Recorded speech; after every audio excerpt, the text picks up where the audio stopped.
হিসাবে মানুষ যে আজ এমন একটা জগতে চলে এসেছে, কম্পিউটারের জগতে, এমন একটা বৈজ্ঞানিক জগতে এসে গিয়েছে।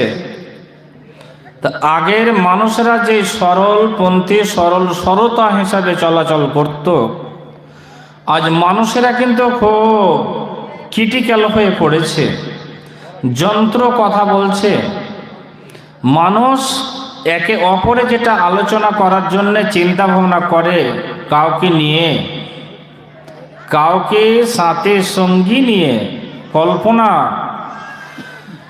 আল্লাহ পাক রব্বুল ইজ্জত বলছেন যে তোমার বন্ধু বান্ধবদেরকে নিয়ে, তোমার ছেলে মেয়েকে নিয়ে, মাতা পিতাকে নিয়ে, স্ত্রী আত্মীয় স্বজনকে নিয়ে তুমি যেই কোনো বিষয় তুমি কল্পনা করো না কেন, অঙ্ক একটা মনে মনে ব্রেনে তুমি আঁকছো, সমস্ত মানুষের, সমস্ত দার্শনিকের, সমস্ত বৈজ্ঞানিকের, সমস্ত কবির, সমস্ত রাইটারের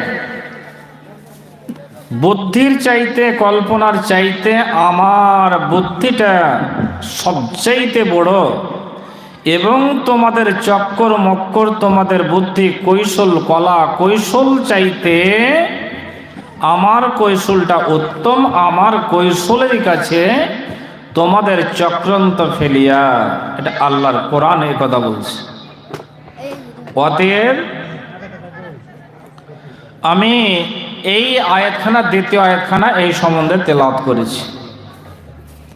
আপনারা বসে আছেন, এর মধ্যেই হতে পারে কোনো ভাইয়ের, কোনো বাবাজি, কোনো মায়ের কলা কৌশল আলাদা হতে পারে, কিন্তু আপনি যতই চক্রান্ত, যতই আপনি বুদ্ধি করেন না কেন, যেখানেই পালিয়ে যান না কেন, আপনি পালিয়ে নিস্তার পাবেন না। অতএব আপনাকে দুনিয়া ছেড়ে চলে যেতে হবে। দুনিয়া ছাড়তে হলে ভাই আপনাকে মুসলমান হয়ে ছাড়তে হবে। আর মুসলমান হয়ে শুধু থাকলে হবে না, আপনাকে পূর্ণ মুমিন হতে হবে, নইলে আপনি মৃত্যুবরণ করিয়েন না। খুব সামনে বিপদ আছে। আপনারা যিনারা বসে আছেন, এই যে ভাইটাকে দেখছেন, একটা বাচ্চা নিয়ে উঠে গেলেন, এই যে বাচ্চাটা নিয়ে উঠে গেলেন, এরপরে একটু নজর দিয়ে দিই আপনাকে, না উঠলে হয়তো নজর দিতাম না। আল্লাহ পাক রব্বুল ইজ্জতের প্রকৃত যদি আমরা বান্দা হতে পারি, আল্লাহকে সন্তুষ্ট করতে পারি, আমাদের করণীয়টা কি? আমরা কোন জগতে বসবাস করছি? যদি আপনি মুসলমান হয়ে টিকে থাকতে চান, ঈমানকে বাঁচাতে চান, তবে সরাসরি তো আমরা বুঝতে পারছি যে আমাদের প্রতি নামাজ, রোজা, হজ, যাকাত, দান, খায়রাত, সাদকা, এইগুলো ইত্যাদি একে অপরের প্রতি সহানুভূতি, সহযোগিতা করা, এগুলো তো আমরা জানছি। নতুন কিছু জিনিস জানা যায়। মিথ্যা কথা, চুরি করা, বেঈমানি, শয়তানি, রাহাদানি, তাস, জুয়া, মদ, শরাব, পরনিন্দা করা, অকারণে কোনো মেয়ে ছেলের সঙ্গে অসৎ ব্যবহার করা, এইগুলো করা যাবে না। তবে আপনি একটা নজর দিন, আল্লাহ পাক রব্বুল ইজ্জত 1,23,999 জন নবীকে দুনিয়াতে যুগে যুগে, কালে কালে পাঠিয়েছিলেন। কিন্তু তার মধ্যে একজন নবীর কথা বলি যে আল্লাহ বন্ধু বলেছিলেন, যে এটা হচ্ছে আমার খলিল, এটা আমার বন্ধু। শুধু এই নবীকেই তিনি বন্ধু মনে করেছিলেন, বাকি এই শব্দটা কাউরি জন্য ব্যবহার করেননি। তো অতএব আপনাকে আমি তারই কথাটা বলতে চাইছি যে আপনি একটা আশা করছেন মনে মনে, ব্যবসা বাণিজ্য, লেখাপড়া, চাষবাস ইত্যাদি আপনি একটা আশা করছেন, কিন্তু আশার মধ্যে একটা খুব আনন্দ লুকিয়ে আছে যে কষ্টের পিছনে। তো সংক্ষিপ্ত কথাটা আমি নিয়ে আসি, তারপরে আমার মাজমুনের দিকে চলে যাব। আল্লাহ পাক রব্বুল ইজ্জতের এই একজন নবী, মোটামুটি বয়স এর 86 হয়ে গেছে। আর 86 বছর যখন হয়ে গেল, এ ফিলিস্তিনের মাটি দিয়ে চলে যাচ্ছে, যে ফিলিস্তিনে বর্তমানে আজ হাজার হাজার বম্বিং হচ্ছে, মিসাইল ক্ষেপণাস্ত্র পড়ছে। তো ফিলিস্তিনের মাটি দিয়ে যেতে যেতে যেতে যেতে থমকে দাঁড়ালেন, দিয়ে বলছে, আল্লাহ, তোমার বিনা দেশে একটা পিপিলিকা পর্যন্ত চলে না। হে আমার রব্বুল আলামিন, আল্লাহ, তুমি কাউকে ছেলে দান করো, কাউকে মেয়ে দান করো। হে আল্লাহ, কখনো বৃষ্টি, কখনো অনাবৃষ্টি, কখনো রৌদ্র, কখনো ছায়া। হে আল্লাহ, আল্লাহ, এই যে আমার হাতে লাঠিটা রয়েছে, আর লাঠিটা নিয়ে আমি টুক টুক টুক টুক করে আমি চলতে আছি আল্লাহ। আর এই লাঠিটা যদি আমার হাত থেকে ছুটে যায়, কে আমাকে লাঠিটা ধরে দিবে? আল্লাহ, এমনটা আমার কেউ নেই। হে আল্লাহ রব্বুল আলামিন, আল্লাহ, তুমি আমাকে এমন একটা সুসন্তান দান করো হে আল্লাহ, যে আল্লাহ, এই ছেলেটা আমাকে এক লোটা আমাকে পানি এনে দিবে, আমাকে একটা বিস্কিট এনে দিবে, বা চানা এনে দিবে, বা আমার শিওরে দাঁড়িয়ে দাঁড়িয়ে আমাকে আব্বা আব্বা বলে আমাকে ডাকবে। হে আল্লাহ, তুমি আমাকে এমন একটা সুসন্তান দান করো হে আল্লাহ। সবাই বলতে পারে, তা আল্লাহ, তুমি আমাকে একটা ছেলে দান করো তো আল্লাহ। তো আল্লাহ রাব্বুল ইজ্জত বলছেন, ফাবাশশিরহু বিগুলামিন হালিম, তোমাকে আমি ছেলেটা দিয়ে দিলাম, ছেলেটা তোমাকে আমি শুভ সংবাদ দিলাম, আমি তোমাকে একটা ছেলে আমি দিলাম। তো অনেক দিন পরে যখন এই ছেলেটাকে লালন পালন শুরু করেছেন, আল্লাহ পাক রব্বুল ইজ্জত আজমাইশ করার জন্য নবী ইব্রাহিমকে বলছে, ইব্রাহিম, এবার আমি তোমাকে মাপজোক করার জন্য একটা কথা বলছি। যারা জালসায় বসে আছেন, এক্ষুনি হঠাৎ করে যদি ফোন আসে কাউরে দুর্ঘটনার অ্যাক্সিডেন্ট করা, তাহলে বসে থাকা যাবে কি? অসম্ভব হয়ে যান, থাকা যাবে না। নবী ইব্রাহিমকে আল্লাহ বললেন, ইব্রাহিম, তুমি যদি আমাকে সন্তুষ্ট করতে চাও, বা তোমার ওই ছেলেটিকে সন্তুষ্ট করতে চাও, তুমি একজন নবী, তাহলে তোমাকে আমি বলছি, তোমার এই অর্ধাঙ্গিনীকে আর তোমার এই কলেজার টুকরোকে তুমি এখন নিরিবিলি জায়গায় আরবের মরুভূমিতে বনবাস দিয়ে এসে জঙ্গলে নিয়ে চলে যাও। কেন এই কথাটা বললেন? আমার সমস্ত শাইখকে দেখলাম একটু আগেখানে যে উনি দান উঠাচ্ছিলেন, তো দান যে কালেকশন করছিলেন আর আপনারা দিচ্ছিলেন, তো দানের মধ্যে আপনি একটা দেখেন এমন একটা জায়গাতে যে দানটা আমার কবুল হচ্ছে না, হয় না, হবে না, তার জন্যে কাকতি মিনতি করে, উনাই বিনাই করে, মানুষ যেমন একটা অফিসে মানুষ একটা দরখাস্ত জানায়, স্যার আমার এই দরখাস্তটা মঞ্জুর করুন, মঞ্জুর করেন। তা ইব্রাহিম আলাইহিস সালামকে বলা হলো যে তোমার অর্ধাঙ্গিনীকে তুমি জঙ্গলে বনবাসে রেখে এসো। তো আমাদের সমাজের যখন ছেলেরা দিল্লি, বোম্বাই, চেন্নাই, কোথাও উড়িষ্যা যখন খাটতে চায়, দেখেছেন নিশ্চয়, ব্যাগটাকে ঘাড়ে করে আর ছেলেটাকে কোলে করে 1 পা 2 পা করে বাড়ি থেকে বেরিয়ে চলে যাচ্ছে। ভাইজান, যেতে যেতে যেতে যেতে যেতে যেতে যখন অনেক দূর চলে যায়, এবার ইব্রাহিম আলাইহিস সালাম তার অর্ধাঙ্গিনী হাজেরাকে নিয়ে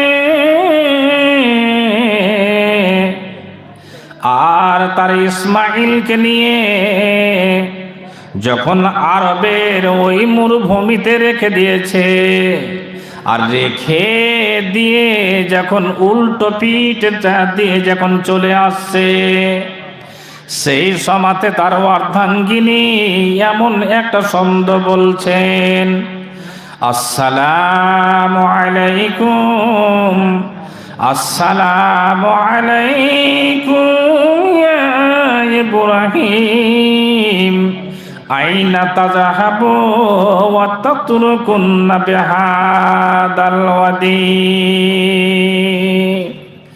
ওগো আমার স্বামী, তোমার কি এমন ব্রেনে কোথায় এসে গেছে? আমি কি এমন অপরাধ করলাম? হতে পারে আমি একজন অপরাধী, আমার দ্বারাতে ত্রুটি হয়েছে, কিন্তু স্বামীকে শুনেন, খোদার কসম করে বলে স্বামী, এই তো আপনার ইসমাইলের জন্য আপনি সিরিয়ার মাটিতে যখন আপনি ওভারটেক করে যখন ফিলিস্তিনের মাটিতে পা রেখেছিলেন, তখন সেই দিন আপনি আল্লাহকে বলেছিলেন, হে আমার রব, ওগো মহান আল্লাহ, তোমার কাছে কোনো জিনিসের ত্রুটি নেই আল্লাহ। হে আল্লাহ, সেকেন্ডের মধ্যে মানুষকে হাসাতে পারো, তুমি কাঁদাতে পারো।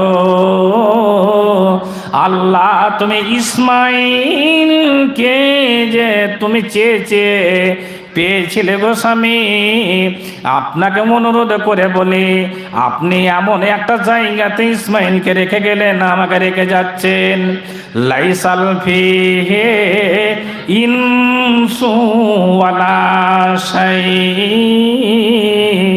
স্বামী গো, এমন একটা নিরিবিলি জায়গাতে আরবের মরুভূমিতে রেখে যাচ্ছেন, যেখানে মানুষ নেই, যেখানে লোকজন নেই, গ্রামবাসী নেই, কোনো কিছুর সমাগম নেই। ওগো স্বামী শুনেন, এমন জায়গাতে আপনি রেখে যাচ্ছেন স্বামী, আর দেখেন একবার আপনি ঘুরে আপনি দেখেন যে ইসমাইল আপনাকে আব্বা আব্বা বলে কত কান্না করে ডাকছে। স্বামী গো, আপনি ইসমাইলের দিকে একবার নজর করে আপনি দেখেন।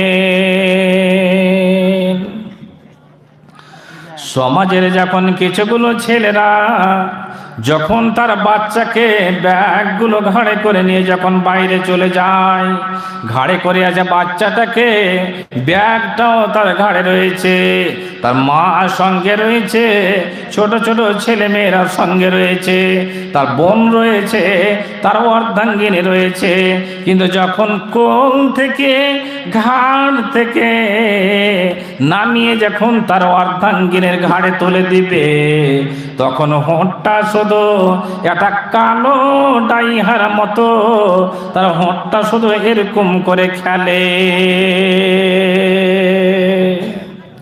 কেন এইভাবে হোঁটটা খেলে? এই বলে বুকটা ফেটে যায়, তুমি আমার ছেলেকে নিয়ে আদর যত্ন করবে। বোন সলেহারে, তোমাকে আমি অনুরোধ করে বলছি, বা হতে পারে তার মাকে বলে, আম্মা জান, আমি বিদেশে চলে গেলাম, কিন্তু আম্মা জান, তোমার পোতাকে, তোমার পত্নীগুলোকে তুমি দেখভাল করবে। বা হতে পারে তার অর্ধাঙ্গিনীকে বলে, ওরে আমার অর্ধাঙ্গিনী, শোনো রে বোন, আমি বিদেশে চলে গেলাম, কিন্তু খবরদার তুমি আমার ছেলেকে মারবে না, গালি দিবে না, কখনো তুমি ধমক দেবে না। আমি চলে গেলাম বোনের জীবনের মতো, আমি যদি নিশ্চয় নিশ্চয় আমি ফিরে আসবো, কিন্তু খবরদার তুমি আমার ছেলেকে, আমার সোনামণিকে তুমি ধমক দিবে না। ময়ার জগৎ ভাইজান কথা বলতে পারছে না। ইসমাইলকে ঘাড়ে নিয়ে হাজেরা আবার বলছে কথা, আসসালামু আলাইকুম। একটু পানি খাও যে ভাই। আসসালামু আলাইকুম ইয়া ইব্রাহিম আইনা তাযহাবু ওয়া তাতরুকুনা বিহাদাল ওয়াদি লাইসা ফীহি শাইউন ওয়ালা। আবার তিনি দ্বিতীয়বার বললেন, ওগো আমার স্বামী ইব্রাহিম, আপনি যে উল্টো পিঠটা দিয়ে চলে যাচ্ছেন, আর ইসমাইল আপনার কলেজের টুকরো আপনাকে আব্বা আব্বা করে চিৎকার করছে, তো আপনি একবার ইসমাইলকে একবার কোলে নিয়ে নেন, একবার ইসমাইলকে ঘাড়ে করে নেন। আমার কোল থেকে যেন ইসমাইল জমিনে পড়ে যাচ্ছে। কি আপনার দয়া ময়া হয় না? কি অন্যায় করেছি আমরা যে একবার আপনি ফিরে দেখছেন না? নবী ইব্রাহিম আলাইহিস সালাম তার অর্ধাঙ্গিনীকে এবং ছেলেকে রেখে দিয়ে এক পা দুই পা করে হাঁটতে হাঁটতে তিনি সামনের দিকে চলে যাচ্ছেন, কিন্তু তথাপি নবী ইব্রাহিম এক বিন্দু পরিমাণে তিনি কথা বলছেন না। শুধু সেটাই নয়, এক নয় দুই নয়, তিনবার যখন হয়ে গেছে, আর একবার তখন বলছে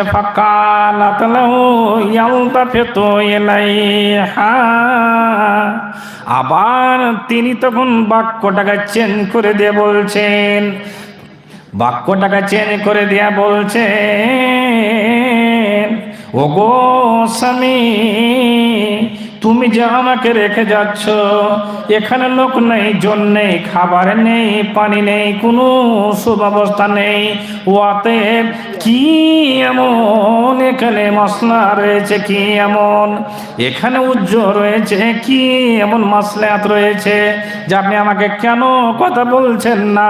আর বারবার আপনার সঙ্গে আমি কথা বলছি, তথাপি নবী ইব্রাহিম কেন কথা বলেন না? এই জন্যে কথা বলতে পারে না। আল্লাহ রাব্বুল ইজ্জতের সামনের দিকে, এই দিকে তাকে ডাকে দিচ্ছে, ইব্রাহিম রে। জিবরাইল আমিন সামনে দাঁড়িয়ে আছে, এ নবী ইব্রাহিম, তোমার সামনে তোমাকে আল্লাহ ডাকে দিচ্ছে, আর পিছন থেকে তোমার অর্ধাঙ্গিনী তোমাকে ডাকে দিচ্ছে। এটাই তো বড় আজ ইমতিহান, যে ওই ট্যাংটা কাটে বা এই জায়গাতে জালসা হচ্ছে, ওদের জালসা শোনার জন্য কারা কনকনে শীতে ঠান্ডায় বসে আছে, আর কারা এখান থেকে উঠে বাড়ির দিকে চলে যাচ্ছে। আজ কারা কারা আছে, কারা কারা থাকবে, আর কোন লোকগুলো এখান থেকে আস্তে আস্তে চলে যাবে। অতএব নবী ইব্রাহিম আলাইহিস সালাম ডান পাটাকে সামনে করে নিয়েছেন, আর বাম পাটা পিছনে আছে। সামনের দিকে জিবরাইল আমিন বললেন, রে নবী ইব্রাহিম, আল্লাহর এখন পর্যন্ত অনুমতি হয়নি যে তুমি তাকে উত্তর দিবে বা তার সঙ্গে তুমি কথা বলবে। হে নবী ইব্রাহিম, যতক্ষণ তোমার আল্লাহ আদেশ না দিবে ততক্ষণ পর্যন্ত তুমি যদি কথা বলে দাও, তো নবীর খাতাতে যে তোমার নাম লেখা রয়েছে, আর তুমি যদি নিজের ইচ্ছাটাকে প্রকাশ করে তোমার অর্ধাঙ্গিনী, তোমার ছেলে মেয়ের যদি ভালোবাসাতে তুমি আকৃষ্ট হয়ে যাও, তাহলে নবীর খাতাতে যেটা তোমার নাম লেখা আছে, সেই খাতা থেকে তোমার নামটাকে জীবনের মতো মুছে দেওয়া হবে রে।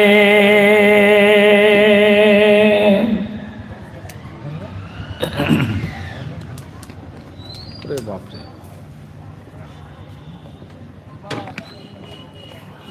হ্যাঁ ভাই, ছোট বোতল দিতে হয়। আল্লাহ রাব্বুল ইজ্জত মাসলাহাতটা কেমন ভাইজান, আদেশটা কি জিনিস। নবী ইব্রাহিম সামনের দিকে চলে যাবেন, পিছন থেকে তার অর্ধাঙ্গিনী বারবার তাকে ডাক দিচ্ছে, সুবহানাল্লাহ। হাজেরা এবার বলছে, স্বামী গো, এটা কি আল্লাহর আদেশ হয়েছে নাকি যে আপনি আমার সঙ্গে কথা বলছেন না? আমার সঙ্গে তো কোনো যাই আসে না, কথা যাই আসে না, বলবেন না, কিন্তু এটাই কি আল্লাহর নিয়ম হয়েছে নাকি যে আজ আপনি আমাকে আরবের মরুভূমিতে রেখে দিয়ে চলে যাচ্ছেন, কথা কেন বলছেন না? তখন কালাম, তখন তিনি মুখ খুললেন, হাজেরা রে, এটা আল্লাহর আজ অনুমতি হয়েছে, আর আল্লাহর অনুমতি অনুযায়ী আমি তোমাকে এখানে রেখে দিলাম, আল্লাহর আদেশে তোমাকে আমি ছেড়ে গেলাম, এটাই আমি তোমাকে জানিয়ে দিলাম। ফাকালাত লাহু লা ইউজিনা, তখন তিনি বললেন, মা হাজেরা বললেন, ওগো আমার স্বামী, ওগো ইসমাইল আব্বা, আপনি শোনেন, এখানে মানুষ নেই, লোক নেই, জন নেই, সমান নেই, বাড়ি নেই, ঘর নেই, কোনো কিছু নেই, কিন্তু এমন জায়গাতে রেখে গেছেন, অল্প পরিমাণ আপনি আমাকে খেজুর দিয়ে গেছেন, আর অল্প পরিমাণে একটা মশকে পানি দিলেন, সামান্য তো এটা এক টাইমের এটা খাবার, এক টাইমের এটা পানি দিয়ে গেছেন, দ্বিতীয় টাইমের খাবার নেই, তৃতীয় টাইমের নেই, কালকে নেই, দু একদিনের নেই, কোনো খাবার নেই। ও অতএব স্বামীকে আপনি শুনে রাখুন, যখন আল্লাহর পক্ষ থেকে এটা অনুমতি হয়েছে, ও অতএব আমি এটা আল্লাহর কাছে শুকরিয়া আদায় করছি, কৃতজ্ঞতা আমি যাপন করি যে তবে আল্লাহ রাব্বুল ইজ্জত আপনার কলেজের টুকরো ইসমাইলকে আর আমাকে আল্লাহ রাব্বুল ইজ্জত এখানে পয়মান করে দিবেন না, ও অতএব আপনি চলে যান, আর আপনাকে আর আমি কথা বলবো না। এবার ইসমাইল আলাইহিস সালামের জন্যে আর হাজেরার জন্যে আল্লাহর কাছে আবার হাত তুলে নিলেন, কি বলে, রব্বানা ইন্নী আসকানতু মিন যুররিয়াতি, রব্বানা ইন্নী আসকানতু মিন যুররিয়াতি গায়রি জি জারঈন ইনদা বাইতিকাল মুহাররাম। নবী ইব্রাহিম আলাইহিস সালাম হাত দুটোকে আকাশের দিকে তুলে দিয়েছেন, আর তুলে দিয়ে আল্লাহকে বলেন, হে আল্লাহ রে, আল্লাহ তোমার আদেশে, হে আল্লাহ আমার কলেজের টুকরোকে, আমার সুসন্তানকে, আমার অর্ধাঙ্গিনীকে আল্লাহ এমন আরবের মরুভূমিতে রেখে গেলাম, যেখানে মানুষ নেই, জন নেই, লোক নেই, জন নেই, কোনো সমাগম নেই। হে আল্লাহ আমি বেশি পরিমাণ খাবার দিয়ে যেতে পারিনি, কিন্তু আল্লাহ রে, এমন একটা তোমার পবিত্র ঘরের জায়গাতে রাখলাম, আল্লাহ এমন একটা গাছের গোড়াতে রেখে গেলাম, সারা বিশ্ব জাহানের যতগুলো মুসলিমা থাকবে, যতগুলো আদমের ছেলে মেয়েরা থাকবে, ও অতএব আমি একটা এখানে ইসমাইলের বাপ হাজেরার অর্ধাঙ্গিনী ও হাজেরার স্বামী হয়ে যত পরিমাণ আমি গাইড করতাম, আমি দেখভাল করতাম, এটা বড় জিনিস নয়, না না, হে আল্লাহ তুমি এই জায়গাতে এমন একটা সারা বিশ্বের মানুষের তুমি আল্লাহ দৃষ্টি আকর্ষণ করা জায়গা আল্লাহ তুমি তৈরি তৈরি করেছো। আর এই জায়গাখানে আল্লাহ তুমি সারা জাহানের মানুষের হৃদয়টাকে, ইচ্ছাটাকে এমন তুমি চেতনা খাড়া করে দিও, এমন মানুষের এখানে দৃষ্টিটা আকর্ষণ করে দিও আল্লাহ, যে মানুষ যতদিন পর্যন্ত না মরবে ততদিন পর্যন্ত যেন মানুষের যেন এখানে আকৃষ্ট হয়ে থাকে। আর এখানে এমন সুন্দর সুন্দর এমন নিয়ামত ওয়ালা তুমি খাবারগুলো আল্লাহ তুমি সাজিয়ে দিও, যে এই খাবার খেয়ে মানুষেরা কখনো যেন এরকম উদাসীত না মনটাকে প্রকাশ করে যে আর খেতে পারি না।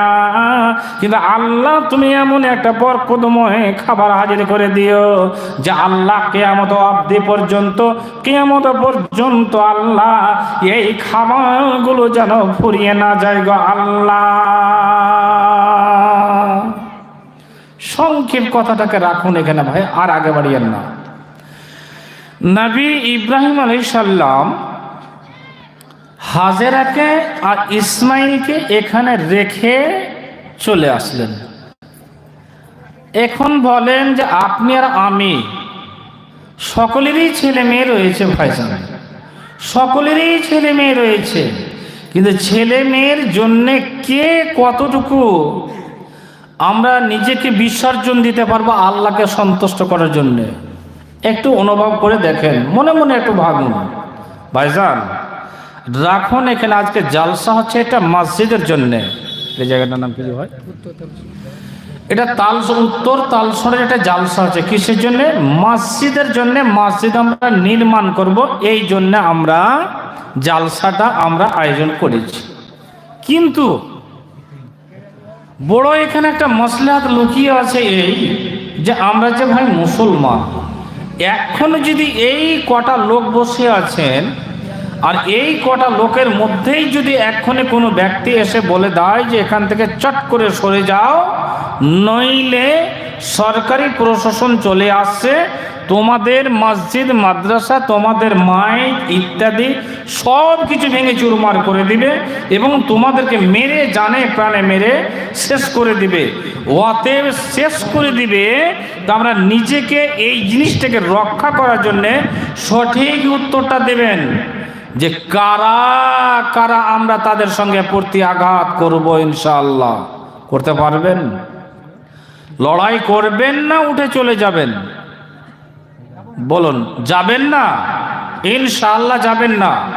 তাহলে একজন বাবাজি বললেন যে ইনশাআল্লাহ আমরা যাব না, যতক্ষণ জানে প্রাণে আমাদের জান আছে ততক্ষণ পর্যন্ত আমরা বসে থাকবো, ইনশাআল্লাহ যাব না।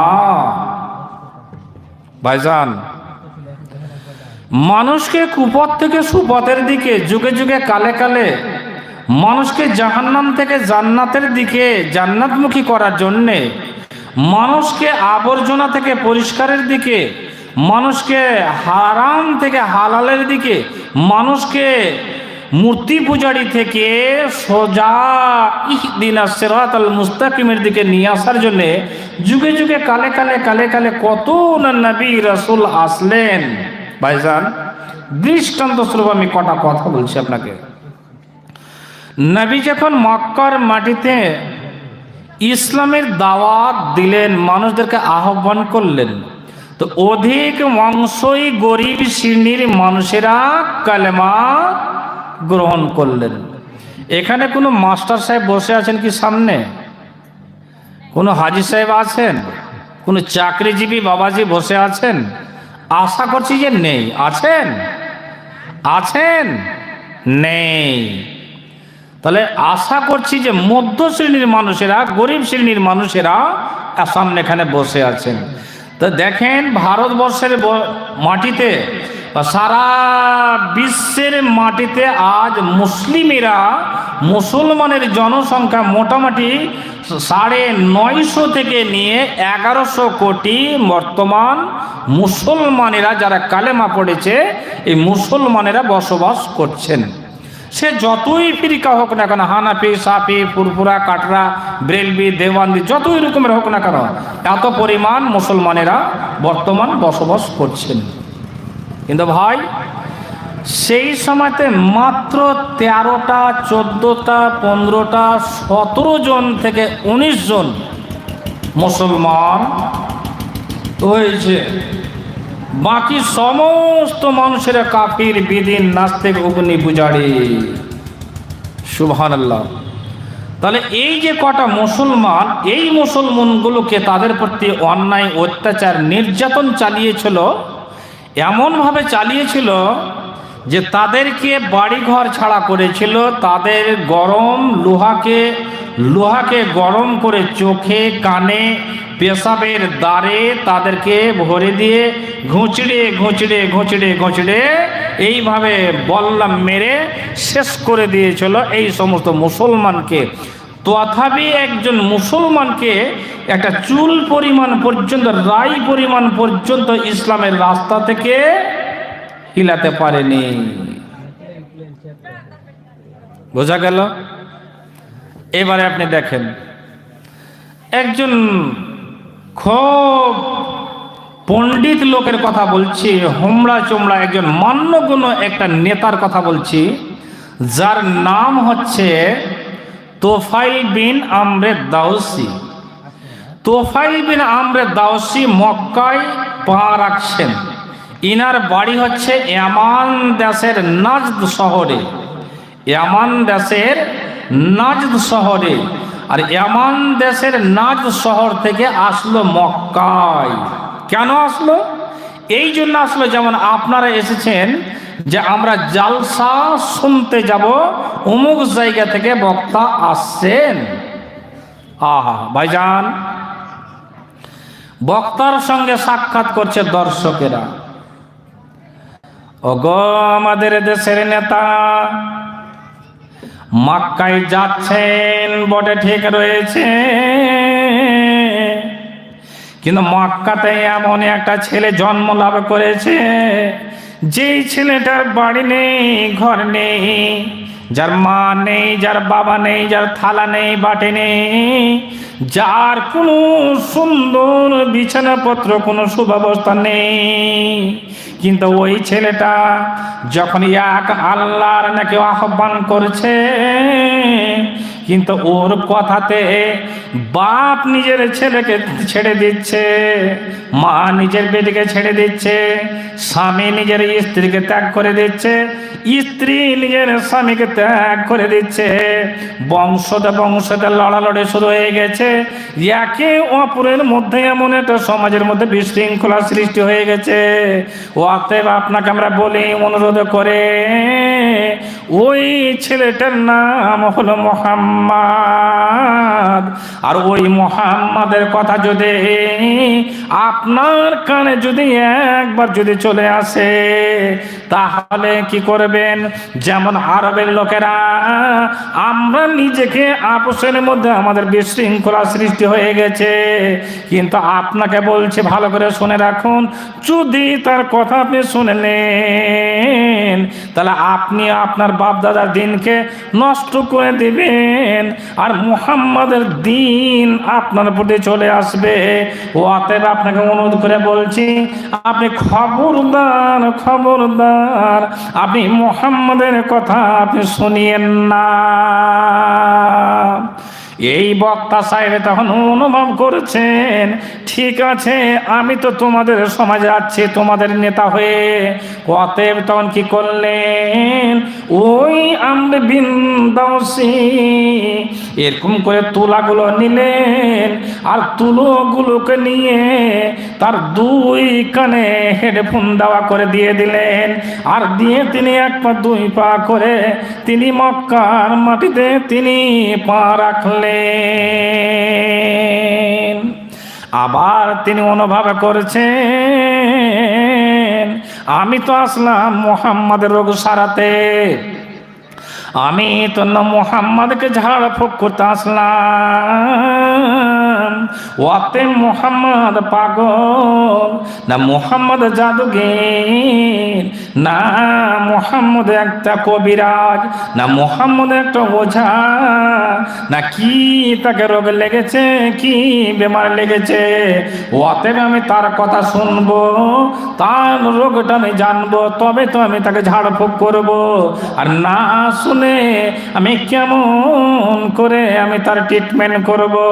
এই মনে করে তিনি কান থেকে লুই দুটোকে টেনে ফেলে দিলেন। আর যেমন কান থেকে লুইগুলোকে বের করে দিয়েছেন, লুই বের করে দিয়েছে, আর ওই সময়তে হেন সময় যেন বিশ্বনবী রাহমাতুল্লাহ আলামিন সাইয়্যিদুল মুরসালিন খাতেমুল আম্বিয়া জনাবে মুহাম্মদ রাসূলুল্লাহ সাল্লাল্লাহু আলাইহি সাল্লাম তিনি গুনগুন গুনগুন গুনগুন করে যেন কি পড়ছিলেন।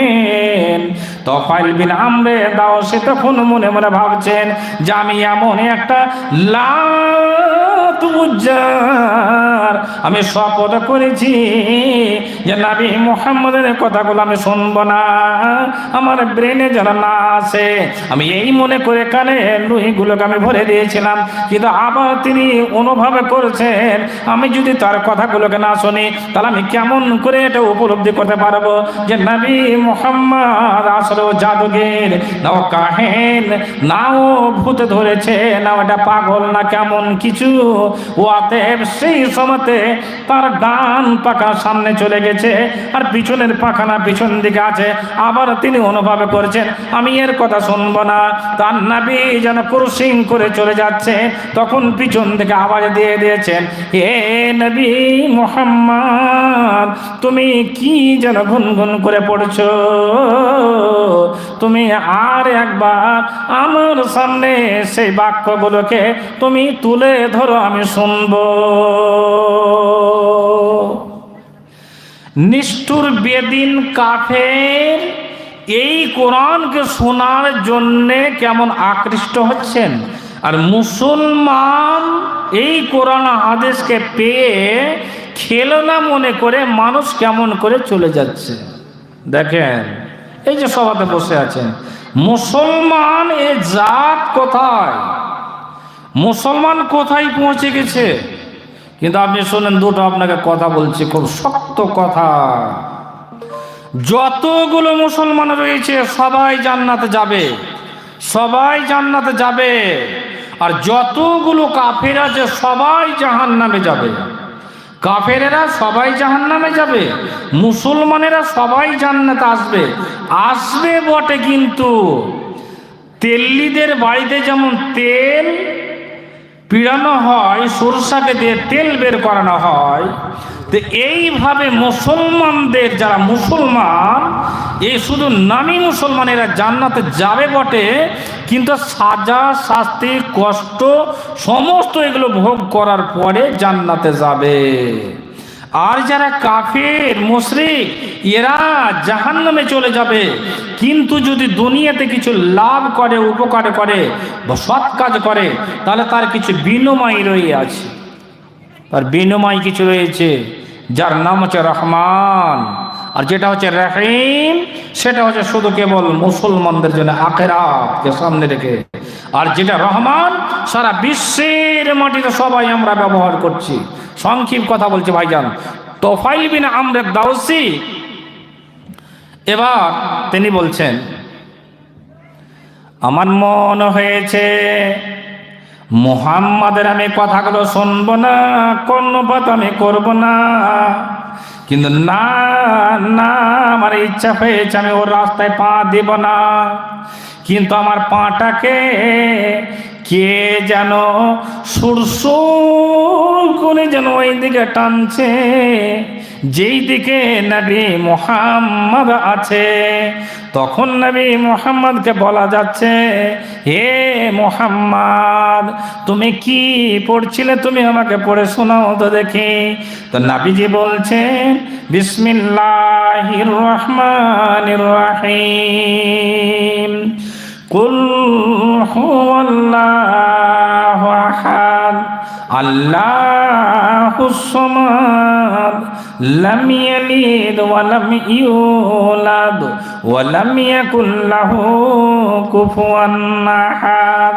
হে নবী, যেই সমস্ত লোকগুলো, যেই সমস্ত চামচাগুলো আমার কাছে গিয়েছিল আর আমার কাছে গিয়ে তোমার সম্বন্ধে কেলেম করেছে, তোমার পর নিন্দা করেছে যে নবী মুহাম্মদ একজন জাদুগীর, একজন কাহেন, একজন ওঝাওয়ালা, একজন তাকে এই মুহাম্মদকে ভূতে ধরেছে, এই সম্বন্ধে যারা তোমার সম্বন্ধে যারা কেলেম করেছিল, তোমার সম্বন্ধে যারা পর নিন্দা করেছিল, না না আমি পাগল দেখেছি, পাগলের মাথার চুলগুলো উসকুসে হয়ে থাকে, জটা লেগে থাকে। যারা পাগল আমি দেখেছি, পাগলের চোখে পেস্টি থাকে। পাগলকে দেখেছি, পাগলের মুখে তার মুখ কষাতে তার হোঁটে লাল লেগে থাকে। যে সমস্ত খাবারগুলো খায় ওই সমস্ত খাবারগুলো তার মুখে লেগে থাকে। আমি পাগল দেখেছি, তার জামাগুলো কালো কুসকুসে হয়ে থাকে। আর পাগল দেখেছি যে চৈত্র বৈশাখ মাসে একেবারে তুমুল রৌদ্রের সমাতে পাগলকে দেখেছি 5টা 7টা 10টা একেবারে ছিঁড়ে ফোটা জামাগুলো পরিধান করে থাকে। আমি পাগলকে দেখেছি যে সে আবর্জনাগুলো খায়। কিন্তু আমি লাখ উজ্জ্বল কসম করে বলছি যে না, তুমি একটা পাগল নাও। তোমার মাথার চুলগুলো আমাকে মনে হচ্ছে আসমানে যখন মেঘ উঠে থাকে আর মেঘের মধ্যে যখন চিলিক মারে, যখন বিজলি যখন নেমে যায়, সেই সময় আমি দেখেছি যে তোমার ওই আকাশের কালো বাদলগুলো যেমন রং ছেয়ে যায়, ওই মতো মনে হচ্ছে তোমার মাথার চুলগুলো আমি বারবার দেখছি। তোমার মুখের দাড়িগুলোকে আমাকে এত চমৎকার লাগছে। তুমি যখন হাসছো তখন মনে হচ্ছে 15 তারিখের 14 তারিখের বাদলুল কামারের মতো যেন তোমার দাঁতগুলো চকচকা করছে, এবং তোমার মুখের লালিগুলো থুতুগুলো মনে হচ্ছে এমন একটা মিশকে আম্বারের মতন সেন সুগন্ধতে এমন পরিপূর্ণ হয়ে আছে হে নবী মুহাম্মদ। এবং তোমার জামাগুলো এমন সুন্দর লাগছে, তোমার পোশাকগুলো, তোমার নেচারগুলো, তোমার আকৃতিটা এত চমৎকার, এত মূল্যবান। এবং তোমার জুবানটা, তোমার মুখের যেটা বাক্যগুলো আসছে, এই বাক্যগুলো এমন একটা জুমলা, এমন একটা কালমা, এমন একটা সেন্টেন্স যে এই জুবানগুলো এর পূর্বে আমি কখন আমি শুনিনি। এত মধুর মাখা, এত মধুর্য তোমার কথাতে রয়েছে। অতএব হে নবী, যারা তোমার সম্বন্ধে কেলেম করেছে না, এটা কখনো হতে পারে না, তুমি একজন, এটা তোমার বানাওয়াটে তুমি কথা বলো না, এটা সত্যিকারে সত্যিকারে এটা হচ্ছে আকাশের কথা, এটা হচ্ছে তাওরাতের কথা। অতএব আমি হে নবী মুহাম্মদ, তোমার হাতটাকে বাড়িয়ে দাও এবং তোমার দিনের মধ্যে আমাকে তুমি তাড়াতাড়ি দাখিল করে নাও। যতক্ষণ পর্যন্ত আমি কালেমা লা ইলাহা ইল্লাল্লাহ না পড়ব, ততক্ষণ পর্যন্ত আমার মনের মধ্যে শান্তি আসে না। উল্টো রিপোর্ট, রাগ ধরে যাবে কমিটির। আমি তোমাকে বক্তা আনতে পাঠিয়েছিলাম আর তোমার আর একটা রিপোর্ট দেখছি। আর একটু কথা আপনাকে বাড়িয়ে দিচ্ছে, সংক্ষেপ কথা, তাহলে আপনারা খুব তাড়াতাড়ি বুঝতে পারবেন। এটা হচ্ছে সেকেন্ড বক্তা ধরে নেন। ফার্স্ট বক্তার কথা আপনাকে বললি, ও জেমাদে আজদি, জেমাদে আজদি এ বিরাট একজন আরবের একটা কবিরাজ, ঝাড়ফুঁক কাটনেওয়ালা ডাক্তার। হাদিসে আসছে বিরাট একজন ডাক্তার সেই যুগের, সেই কালের। কিন্তু জেমাদে আজদি এত বড় একটা ডাক্তার, এই ডাক্তার আবার মক্কায় আসছে। ডাক্তার যখন মক্কাতে ঢুকে যাচ্ছে তখন নবীকে সামনে রেখে বলছে, এই মুহাম্মদ, আমি তোমাকে একটা কথা বলছি। বলে কি কথা? কথা হচ্ছে আমি ঝাড় ফুঁক আমি করি, রুগীকে আমার সামনে বসিয়ে দিয়ে আমি ঝাড় ফুঁক করি, আর আমার ঝাড় ফুঁকে আল্লাহর রহমতে ভালো হয়। কি বলল?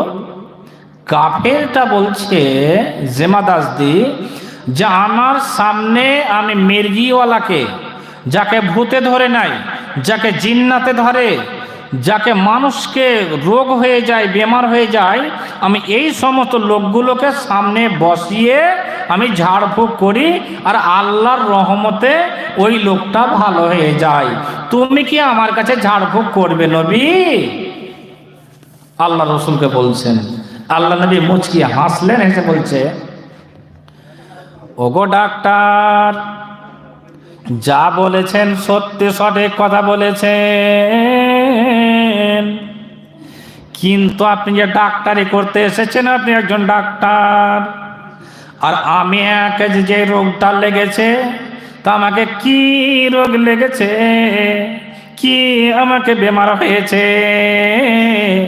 আপনি আমার বেমারিটা একটু শুনবেন, তবে তো আপনি আমাকে ডাক্তারি করতে পারবেন। জেমাদাস দিয়ে হাসছেন, হেসে হেসে বলছেন, সঠিক কথা বলেছ, তবে তুমি বলো। আর সত্যিকারী ডাক্তারের কাছে যখন রোগী যায়, ডাক্তারের সামনে বসে যাদেরকে বেমার হয়, রোগ হয়, ওই রুগীরা বর্ণনা দেয়, তারপরে ডাক্তার সাহেব তার প্রেসক্রিপশনে ওষুধগুলো লেখে। নবী আমার জেমাদাসদিকে বলছে, ও ডাক্তার সাহেব, ইন্নাল হামদুলিল্লাহ,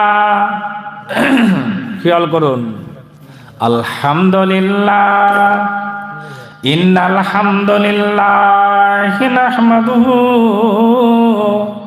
ইন্নাল হামদুলিল্লাহ নাহমাদুহু ওয়া নাস্তাঈনুহু ওয়া নাস্তাগফিরুহু ওয়া নু'মিনু বিহি ওয়া নাতাওয়াক্কালু আলাইহি ওয়া নাউযু বিল্লাহি মিন শুরুরি আনফুসিনা ওয়া মিন সাইয়্যাতি আমালিনা মান ইয়াহদিহিল্লাহু ফালা মুদিল্লা লাহু ওয়া মান ইযলিলহু ফালা হাদিয়া লাহু ওয়া আশহাদু আন্না ইলাহা ইল্লাল্লাহু। জেমাদাসদি বলছেন, হে নবী মুহাম্মদ, আর একবার পড়ো। আবার পড়লেন, নবীকে আবার বলছেন, হে নবী মুহাম্মদ, তুমি আর একবার পড়ো।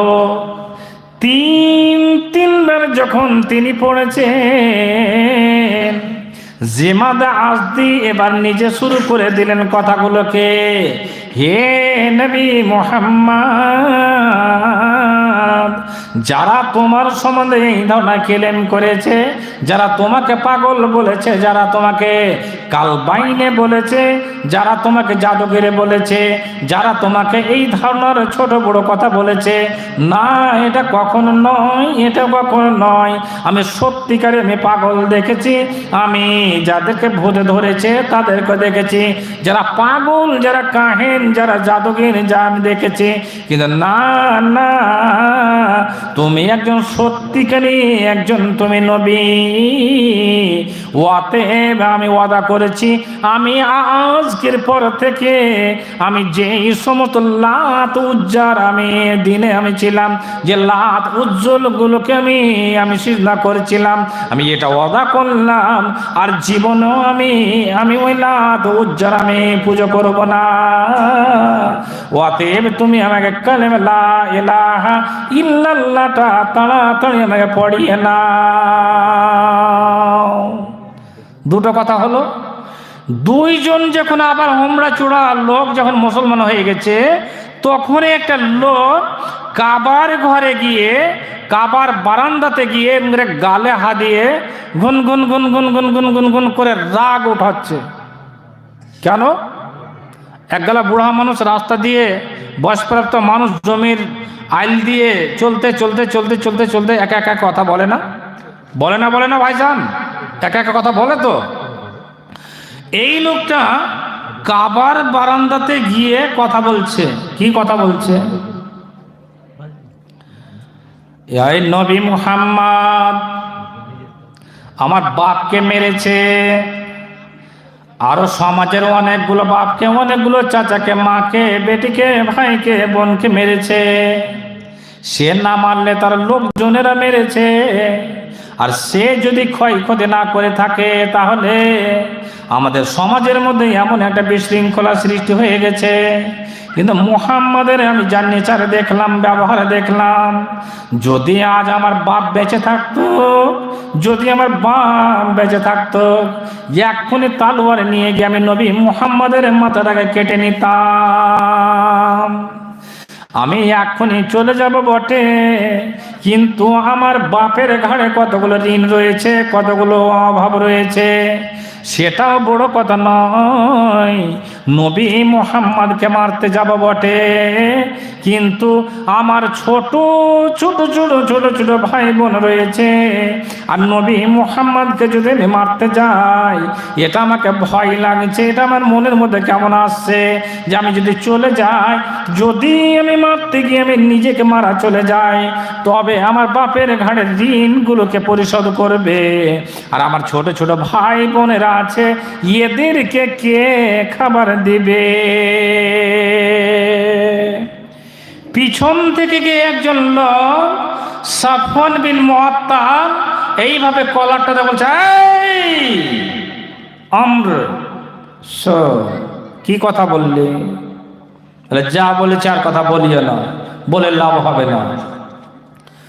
সাফওয়ান বিন মুআত্তাল বললেন, এরে আমরে বিন ওয়াহাব, শোনো,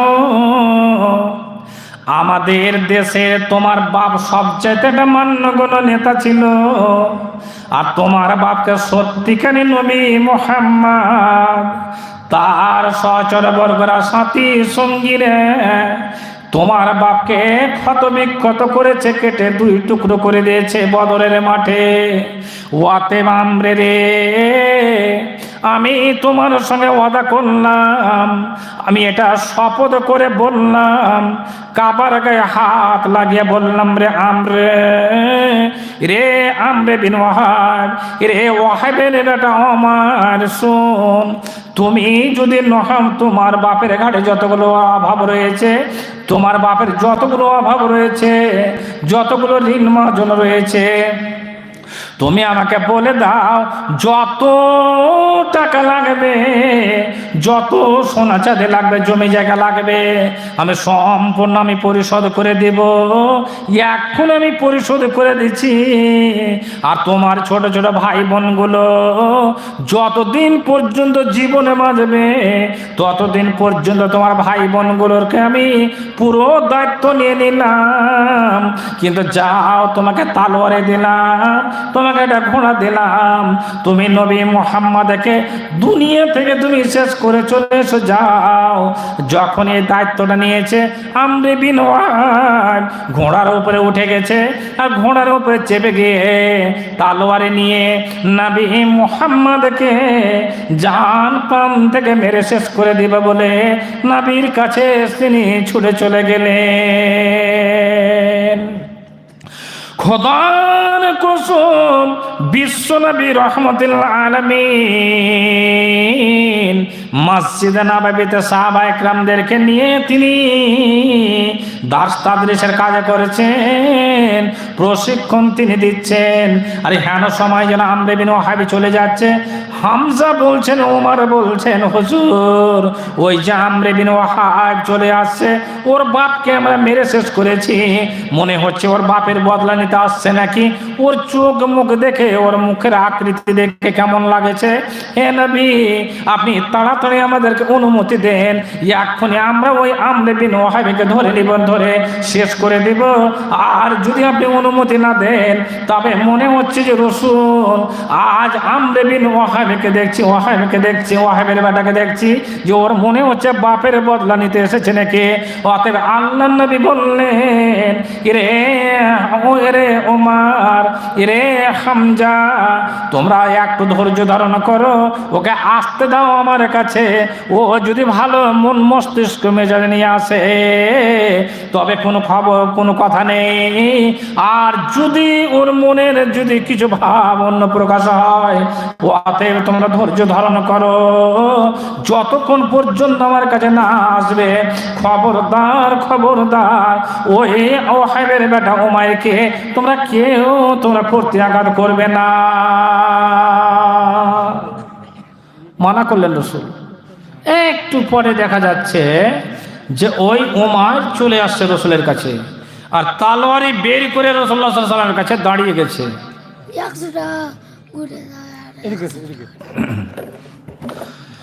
নবীজি জিজ্ঞেস করছেন, উমাইর কি ব্যাপার, কি কারণে এসেছো? তখন থতমত করছে, আর কথা বলে না।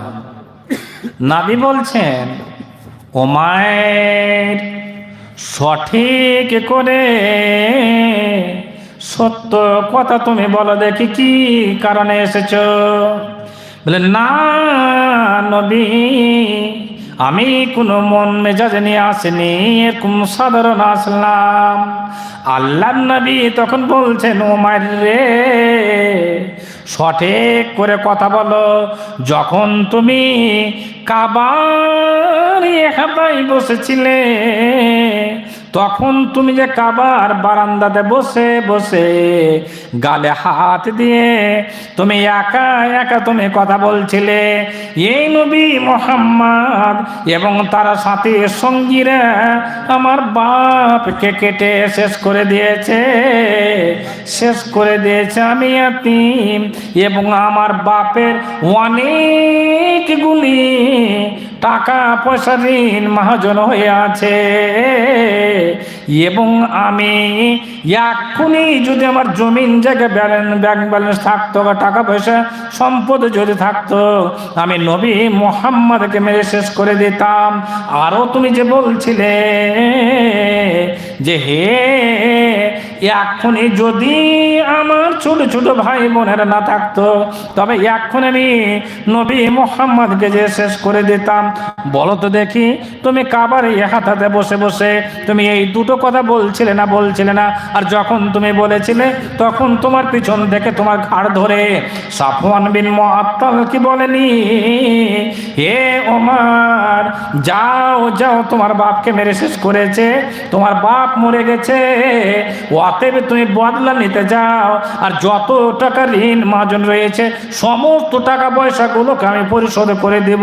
এই দায়িত্বটা কি তোমার ঘাড়ে লাইনে সাফওয়ান। তখন আল্লাহর রাসূলের কথা শুনে ওমরের মনটা ছোট হয়ে গেছে, মুখটা নিচু হয়ে গেছে। আবার তিনি বললেন, রে ওমর, সত্যি করে বলো দেখি, তোমাকে যে আরো বলেছে সাফওয়ান বিন মুআত্তাল যে নবী মুহাম্মদকে মারতে যাওয়াটা অত সহজ কথা নয় রে, অত সহজ কথা নয়। এবং মারতে গিয়ে যদি তুমি নিজেকে মারা যাও, তাহলে তোমার ছোট ছোট ভাইয়েরা বোনেরা, তোমার অর্ধাঙ্গিনী যতদিন জীবনে বেঁচে থাকবে, যুগ যুগ ধরে কাল ধরে যতদিন বেঁচে থাকবে, ততদিন পর্যন্ত যত টাকা পয়সা জমিন জায়গা যত কিছু ভরণ পোশাক লাগবে, সমস্ত দায়িত্ব আমি হাতে নিলাম। কি সঠিক করে বলো দেখি সাফওয়ান বিন মুআত্তাল, এই সমস্ত তোমার কি জীবনের দায়িত্ব গেল লাইনে? আমর বিন ওয়াহাব তখন বললে, হে নবী মুহাম্মদ, এতদিন তোমাকে জাদুগর বলছিলাম, কাহিন বলছিলাম, এতদিন তোমার দিনকে মিথ্যা মনে করছিলাম, তোমাকে মিথ্যা মনে করছিলাম, কিন্তু না, এটা কখনো হতে পারে না, এটা কখনো কোরআন মিথ্যা হতে পারে না, তোমার দিন মিথ্যা হতে পারে না।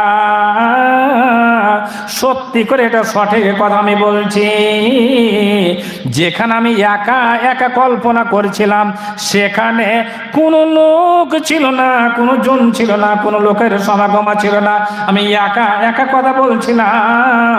তারপরে সাফওয়ান বিন মুআত্তাল এসেছিল, আর আমি আর সাফওয়ান বিন মুআত্তাল ছিলাম দুইজন মিলে ছিলাম, আর দুইজন ব্যতীত অন্য কেউ ছিল না। ওয়াতে তোমাকে কে কথা বলেছে? আর যেখানে কথা বলছিলাম, যেখান থেকে আমি এসেছি 360 কিলো মাটি আমি অতিক্রম করে আমি আসলাম, আর তুমি 360 কিলো মাটির কথা কেমন করে তুমি জেনে গেছো? তুমি তো এটা জানতে পারোনি। সত্যিকারই এতদিন আমরা বলছিলাম যে তোমার কাছে ওহী আসে না, তুমি এটা চক্রান্ত করে মানুষের কাছে ভাওতাবাজি করো, তুমি আকাশের কথাগুলো বলো, এটা বানিয়ে বানিয়ে সানিয়ে কথা বলো। না না, তুমি বানিয়ে কথা বলো না। সত্যিকারই তোমাকে আল্লাহর পক্ষ থেকে এই সমস্ত কথাগুলো জানানো হয়েছে। সত্যিকারই তুমি একজন নবী, তুমি যা কিছু কথা বলো সম্পূর্ণ সঠিক সত্য কথা বলো। অতএব হে নবী মুহাম্মদ, তোমার কাছে আমি ক্ষমা চাইছি, তুমি আমাকে মন ভরে ক্ষমা করে দাও, এবং তোমার কাছে আমি আরো শপথ করছি যে তুমি আমাকে কালেমা লা ইলাহা ইল্লাল্লাহ পড়িয়ে নাও।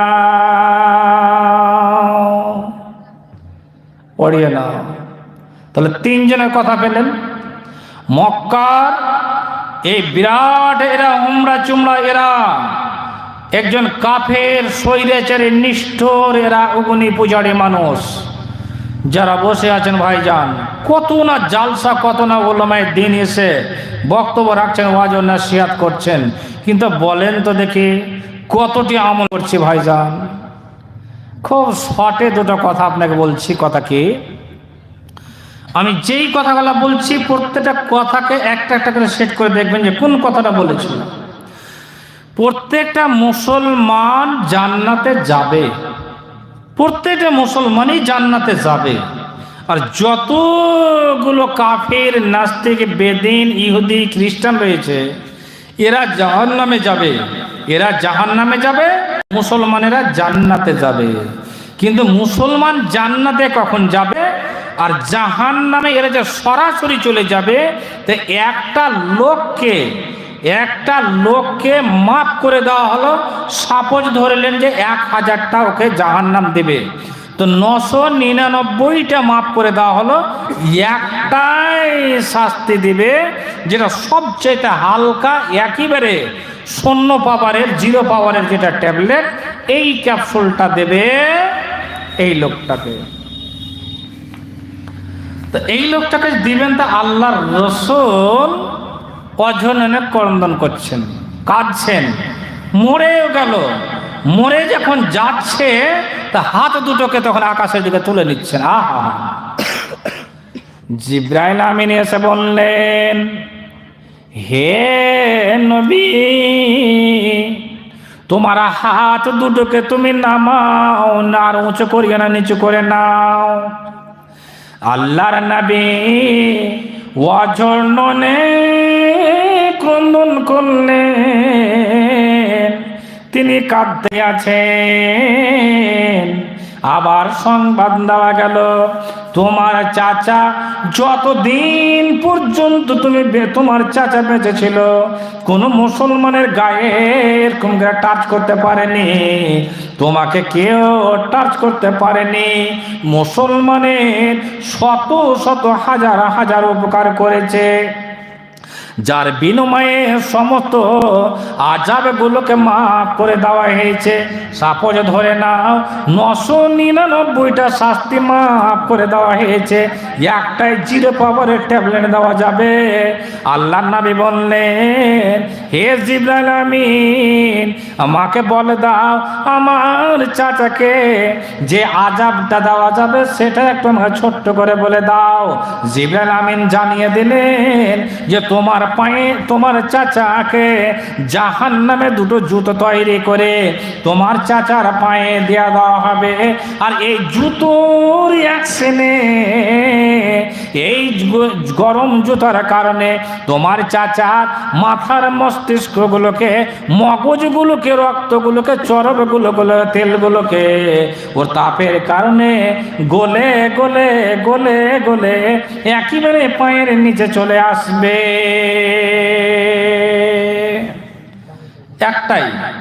একটাই আযাবের কারণে। আর এই মুসলমানেরা জাহান্নাম থেকে জান্নাতে যাবে।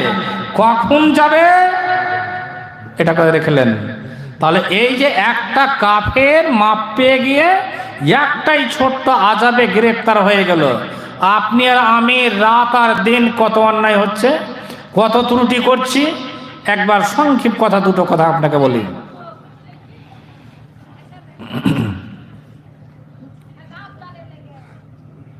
রাত্রি মোটামুটি 11:30 হয়েছে।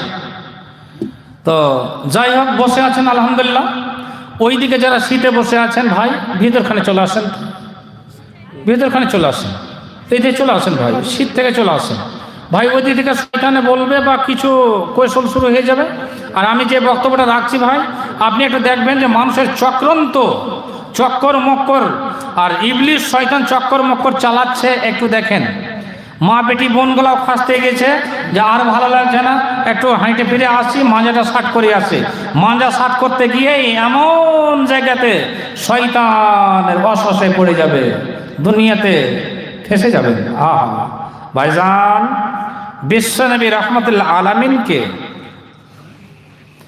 আপনারা যেমন বসে আছেন, তো একটা পার্লামেন্ট তৈরি করা হচ্ছে বিশ্বনবীকে মারার জন্য। এবার ইসমাইলি যা একবার যৌথভাবে একটা মিটিং হচ্ছে, ষড়যন্ত্র হচ্ছে। আর এই যৌথভাবে জেনারেল মিটিং ডেকে এই মিটিংয়ের সভাপতি, প্রেসিডেন্ট হচ্ছে শেখ নাজদ। শেখ নাজদ। আর এই শেখ নাজদ যখন পার্লামেন্টের সভাপতি, প্রেসিডেন্ট সাজলেন, সবাইকে জিজ্ঞেস করা হলো, বলো দেখি কি করা যায়, বলো দেখি কি করা যায়, নবীকে কেমন করে মারা যায়, কি করা যাবে। নিজের সমস্ত লোকেরা মত পেশ করছে। কেউ বলেছিল, খাস কয়েকটা কথা বলি, কেউ বলেছিল যে হাত পাকে, 4 হাত পাকে বেঁধে দাও, আর গাধার উপরে চড়িয়ে দাও, গাধাটাকে হাঁকিয়ে দাও, যেদিকে যাবে সে চলে যাবে।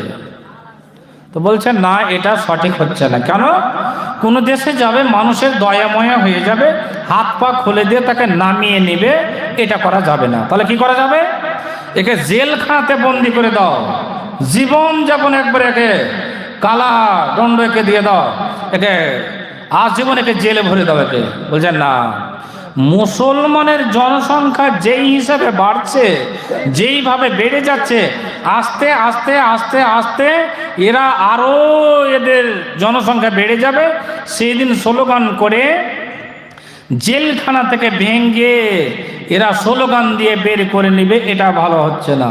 তাহলে কি করতে হবে? দেশ থেকে তাড়িয়ে দাও। বলছে না, এটা যে দেশে যাবে সেই দেশে গিয়ে আবার ওয়াজ নসিহত করবে। তাহলে কি করতে হবে? বলছে আও ইয়ে কত লোক, একে জীবন থেকে মেরে শেষ করে দাও। ঠিক আছে।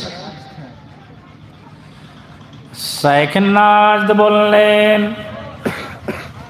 এটাই সবচাইতে রায়, এটাই সবচাইতে সিদ্ধান্ত, এটা সবচাইতে ভালো হয়েছে।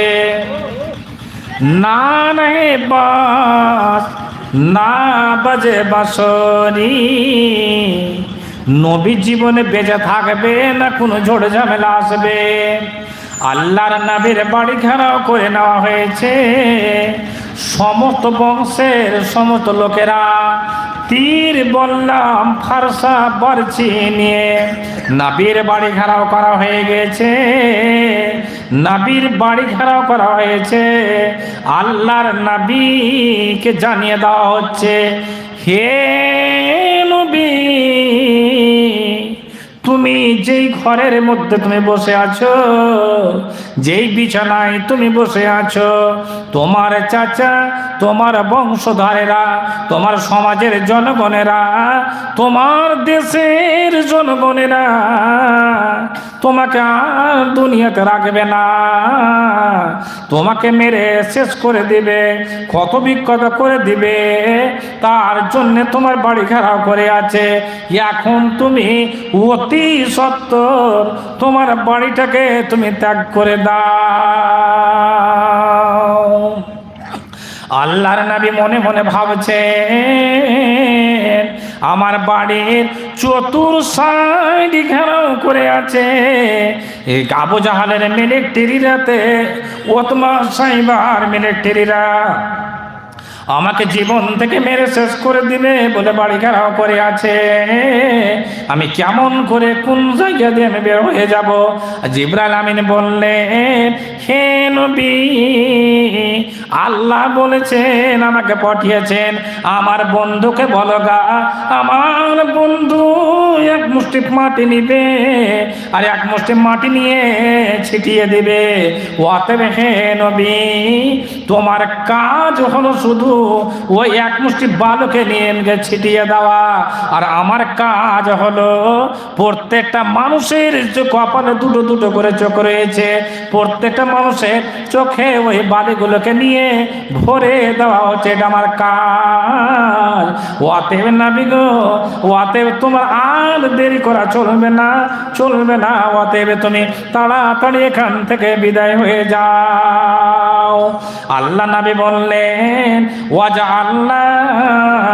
ওয়াজআলনা মিন বাইনি আইদিহিম সাদ্দাও ওয়া মিন খালফিহিম সাদ্দা ফাআগশাইনাহুম ফাহুম লা ইবসিরুন। ওঠো নবী মক্কা ছাড়ো, ওঠো নবী মক্কা ছাড়ো, মক্কাতে আর থেকো না, এমন সাধের জন্মভূমি তোমার জায়গা হইল না। ভাইজান, একটা কথা বলছি, লম্বা কথা তো আছে এখানে বটে, কিন্তু আমি সংক্ষিপ্ত কথা বলছি। মানুষ একটু পাতল হয়ে গেল, কিন্তু আল্লাহর নবী যখন মক্কা ছেড়ে যখন মদিনার দিকে তিনি পাড়ি মারছেন, অনেকটা সময় 3 দিন ধরে একটা গাড়ে সরে লুকিয়ে থাকছেন।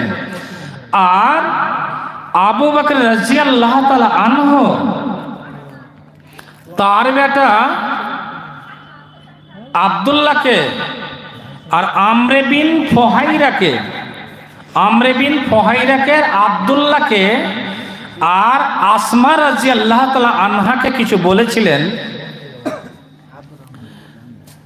যে মক্কার কিছু গোপন তথ্য যেগুলো রয়েছে সেইগুলো কথা আমাদেরকে একটু জানিয়ে দিও বেটি, একটু গোপন তথ্য জানিয়ে দিও, আর যদি কিছু খাবার থাকে তবে একটু দয়া করে আমাদের কাছে পৌঁছে দিও বেটি। বেটাকে, আমরে বিন ফুহাইরাকে আর আসমাকে, 3 জনকে এই কথাগুলো পড়িয়ে দিয়েছিলেন।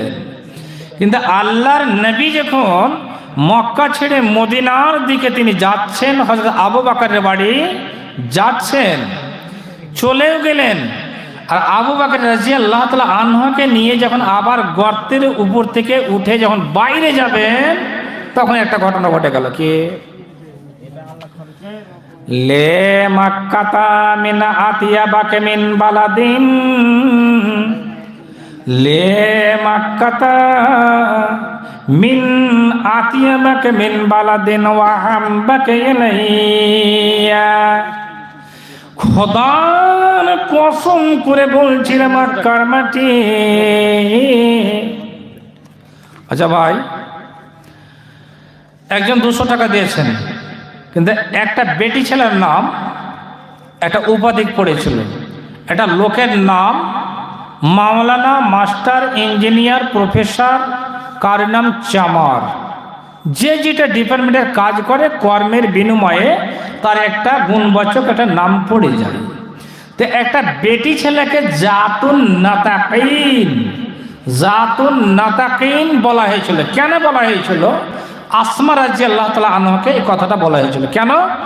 যে আসমার বয়স মাত্র সেই সময়তে 9 বা 13। আসমা রাদিয়াল্লাহু তাআলা আনহা ঘোড়ার উপরে চেপে গেছেন, আর কিছু অল্প পরিমাণ পানির মশকটা যেন তার ঘাড়ে রয়েছে, আর অল্প পরিমাণ কিছু খাবার নিয়েছে, আর হাতে একটা তালোয়ারি রয়েছে, একটা পানির মশক রয়েছে, তালোয়ারি রয়েছে দুটো, সাত্তুরে একটা ব্যাগ রয়েছে 3টা। উঁটটাকে ধরবে, তার রশিটাকে নাকিলটাকে ধরেছে, কে এইভাবে ক্লাচ করছে 4টা। এবার আসমা 4টা জিনিসকে ধরছে, কন্ট্রোল করতে পারে না। তখন মনে মনে মনে মনে আল্লাহকে স্মরণ করছে, হে আমার রব, হে আমার রব্বে কারীম, আমি যে একটা যুবতী মেয়ে ছেলে, আমি একটা কচি বয়সের মেয়ে ছেলে, আর আবু জাহাল, ওতবা, সাইবা, ওয়ালিদ বিন মুগীরা, এরা সুরাকা বিন নাফিলরা, এরা সবাই আমার নবীকে ধরার জন্য এরা অগ্রসর হয়ে গেছে। আমার নবীকে নিয়ে এখন আমি বেরিয়ে গেছি, আর আমার নবীকে নিয়ে কেমন করে কোন জায়গায় আমি আশ্রয়কারী হব, এই মনে করে যখন আসমা রাদিয়াল্লাহু তাআলা আনহা যাচ্ছেন, তখন তিনি ভাবছেন যখন আমাকে পিছন থেকে আবু জাহলের চামচারা তাড়াও করবে, তখন আমি কেমন করে পানির মশকটা আমি কন্ট্রোল করব, না তালোয়ারটা কন্ট্রোল করব, না আমি উটের নাকিলটা কন্ট্রোল করব, না আমি সাত্তুর ব্যাগটা কন্ট্রোল করব। আমি যে দৌড়াবো, উট ঘোড়াটা যে দৌড়াবে, তখন আমার পিঠ থেকে, ঘোড়ার উপরে থেকে নবীর জন্য যে খাবারটা নিয়ে যাচ্ছি পড়ে যাবে। অতএব আমি যদি কোনো দড়ি পেতাম, ঢাকা পেতাম, বেঁধে নিতাম, আমি কি দিয়ে বাঁধবো, কেমন করে আমি উটের পিঠে বেঁধে আমি ঝুলাবো। কিন্তু সেই সময় আসমা রাদিয়াল্লাহু তাআলা আনহা কি করলেন? খোদার কসম, আসমা রাদিয়াল্লাহু তাআলা আনহা নবীর প্রেমিকা, কেমন নবীর সঙ্গে কত ভালোবাসা ছিল রে। এ আল্লাহ, ওই তো আসমা নিজের পায়জামাটাকে এমনি করে ছিঁড়ে দিলেন, আর পায়জামাটাকে ছিঁড়ে, যেই পায়জামা যেটা দড়ি ছিল, আর ওই দড়িটাকে যেন 2 ভাগে করলেন, আর 2 ভাগ করে একটা ভাগ দিয়ে যেন নবীর জন্য খাবারটাকে বেঁধে নিলেন। রে আমার মুসলমান ভাইরা, রে আমার ইসলাম দরদিরা অনুভব করেন, রে আমার মা বেটি বোনেরা অনুভব করেন। এটা তো হচ্ছে, এটা তো মাদ্রাসা জালসা নয়, এটা মসজিদের জালসা। তোমাদেরকে আল্লাহর কসম দিয়ে বলি রে, যদি আসমার মতো মেয়ে ছেলেটা যদি নিজের পরনে একটা ফিতা দিয়ে যদি এই কোরআনের জন্য যদি নিজের কোরআন নিজের কোমরে থেকে একটা ফিতাকে টেনে যদি বের করে দিতে পারে, ছিঁড়ে যদি দান করতে পারে নবীর জন্যে, তাহলে যতগুলো আমার ইসলাম দরদি ভাই রয়েছেন, যতগুলো মা বেটি বোন রয়েছেন, আল্লাহর ঘরের জন্যে, এ দিনের জন্যে, আল্লাহর ঘরের জন্যে, যেই মা হাজেরা নিজের সন্তানকে নিয়ে, যেই বাপ নবী ইব্রাহিম আলাইহিস সালাম নিজের কলেজার টুকরোকে আল্লাহকে সন্তুষ্ট করার জন্যে যদি জঙ্গলে রেখে আসতে পারে, তাহলে আপনাদের কাছে যে সমস্ত মোবাইলগুলো আছে, যাদের কানের বালিগুলো আছে, যাদের গলার মালাগুলো আছে, যাদের নাকের নথফুলগুলো আছে, যাদের হাতের চুড়িগুলো আছে, যাদের পায়ের এগুলো রয়েছে, আল্লাহর কসম দিয়ে বলে রে মায়ের রে, আমার বন্ধুরা যখন দুনিয়া ছেড়ে চলে যাবে, তখন আপনার জমি থেকে যাবে, আপনার একড়ে জমিনগুলো থেকে যাবে, আবার টাকা থাকবে, পয়সা থাকবে, ধন দৌলত, জমি জায়গা সবই থেকে যাবে। সামান্য আপনার জন্য 3.5 হাত ওই মাটিতে আপনাকে শুয়ে থাকতে হবে, আর সাদা কাফন পরে আপনি চলে যাবেন। অতএব আসমার মতো মেয়ে ছেলে যদি একটা নিজের পরনের রশি দান করতে পারে, তাহলে আপনি কেন একটু আল্লাহর ঘরের জন্য কেন দান করতে পারবেন না? ভাইজান, এই অল্প বয়সের কচি মেয়েটা এই কোরআনকে প্রসার করার জন্য, দিনকে রক্ষা করার জন্য নিজের পায়জামাটা ছেড়ে একটা দড়ি দান করছে। তো ভাইজান, কোন ব্যক্তি আছেন 1000 টাকা দান করবেন? 10 জন? 10 জন ভাই আমার 1000 করে টাকা দান করবেন। একজন বলেন দাদা সর্বপ্রথমে কুরবানি করেছেন, এই ভাই আমার উঠে গেছে আলহামদুলিল্লাহ, সর্বপ্রথমে কুরবানি করেছেন নবী ইব্রাহিম আলাইহিস সালাম, আর কিয়ামত অবধি কুরবানি হবে, যত কুরবানি হবে এই স্মৃতি সুন্নাত হচ্ছে পিতা খলিলুল্লাহ ইব্রাহিমের। আর যতগুলো মার্ডার হচ্ছে সমস্ত মার্ডারে একটা একটা করে পাপ ওই কাবিলের খাতাতে যাচ্ছে। আর যে হাবিলকে আর যে কাবিলকে দফন কফন করানো হয়েছে আজ এই ফিলিস্তিনের মাটিতে। একজন আছেন কোনো ভাই আমার 1000 টাকা উঠেন, একজন উঠেন ভাই, যদি আল্লাহ রাস্তায় আপনি দেন, আপনার দেখা দেখে আরো ভাইরা দিবেন, তাহলে এই নেকির হকদারটা আপনি হয়ে গেলেন একজন। 1000 টাকা ভাই, একজন বলুন। ভারী হচ্ছে? যদি ভারী হয় তাহলে 500 টাকা করে দেন। 10 জন ভাই 500 টাকা করে দেন। 500 টাকা কোনো বড় কথা নয় ভাই। মোবাইলের রিচার্জ মারছেন 1 মাস, 249 টাকা দিয়ে 28 দিনের জন্যে। এই 249 টাকা দিয়ে আপনি কথা বলবেন, ছেলে মেয়ের সঙ্গে, বন্ধু বান্ধবের সঙ্গে, আত্মীয় স্বজনের সঙ্গে ব্যবসা বাণিজ্য করবেন, কিন্তু আল্লাহর সঙ্গে আপনি ব্যবসা বাণিজ্য করার জন্যে এই 500 টাকা দিন। আছেন ভাই একজন? একজন উঠবেন না ভাই সাহেব? আল্লাহ কি বলছেন?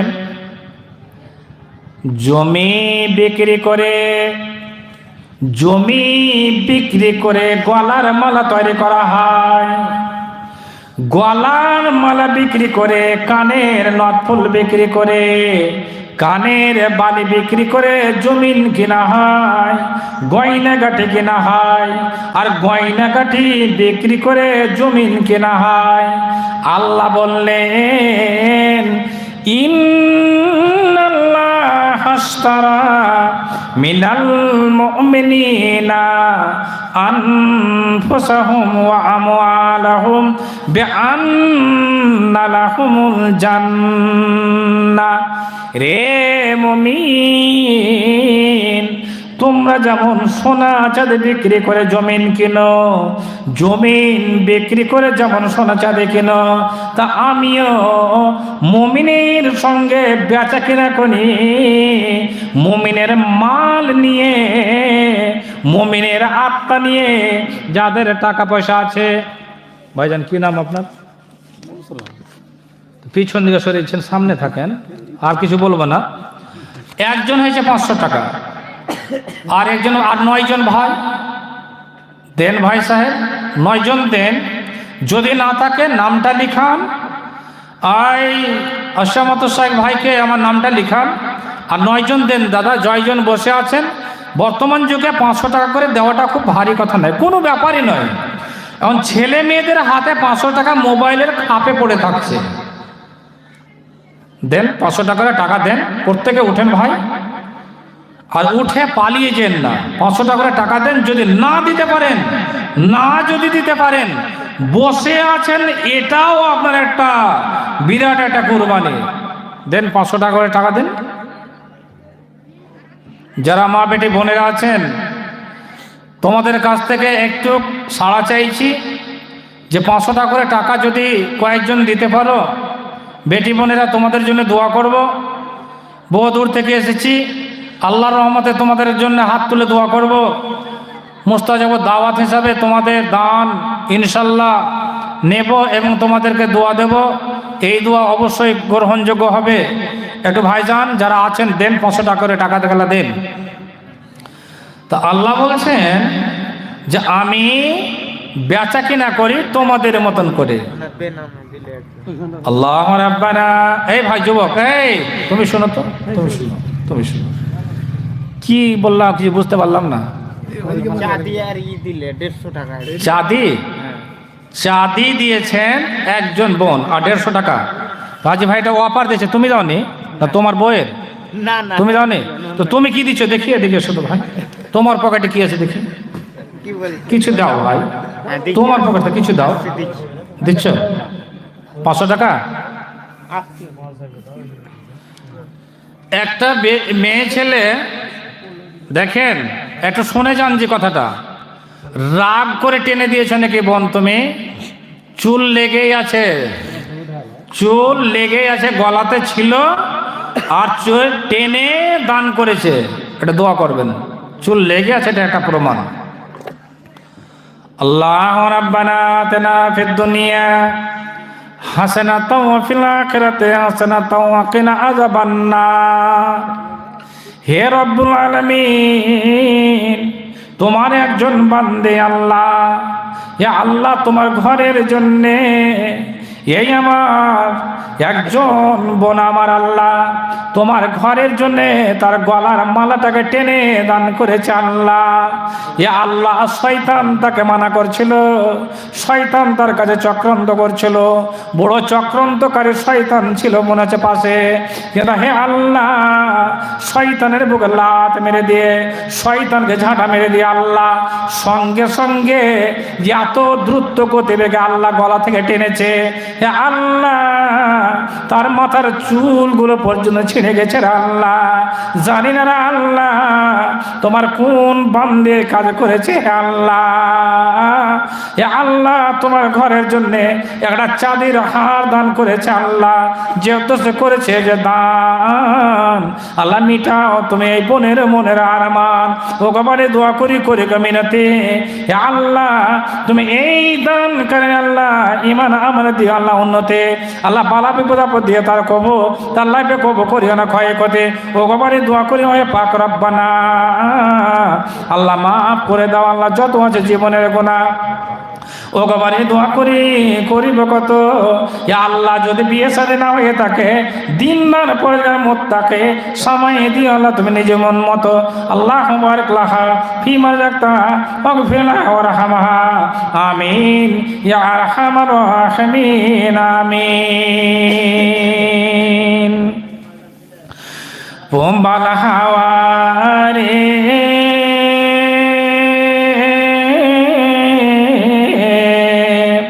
পশ্চিমে যাও কাবার পথে বইয়া,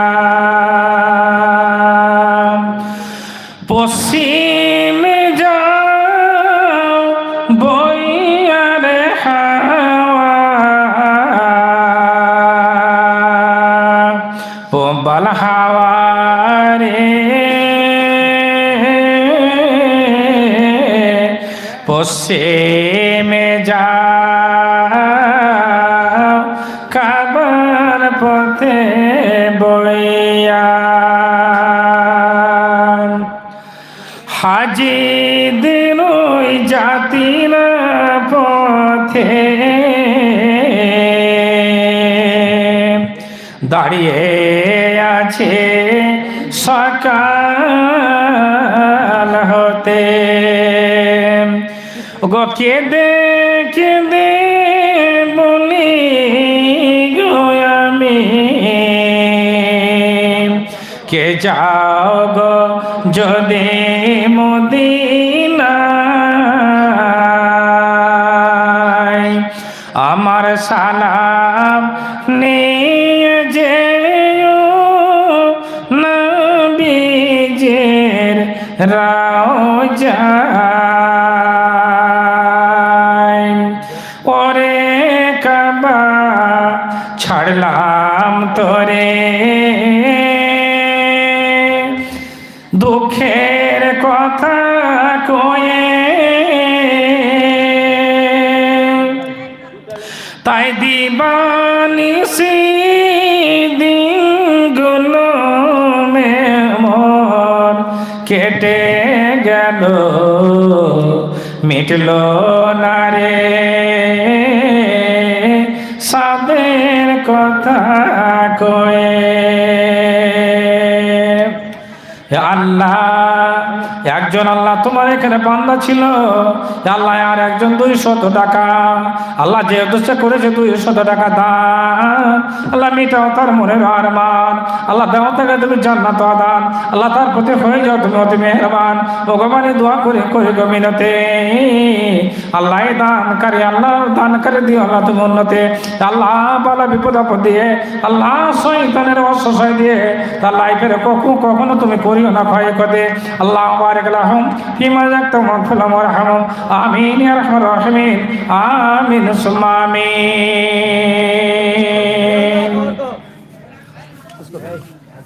আচ্ছা ভাইজান, যে কটা ভাই বসে আছেন, কিছু যদি থাকে তো ভাই বিসমিল্লাহ বলে টেবিলখানে হাত দিয়ে চলে যান, যে ভাই এই ছিল বা দিতে পারলাম না, তো এইখানে খালি পাটা উঠিয়ে গেলাম।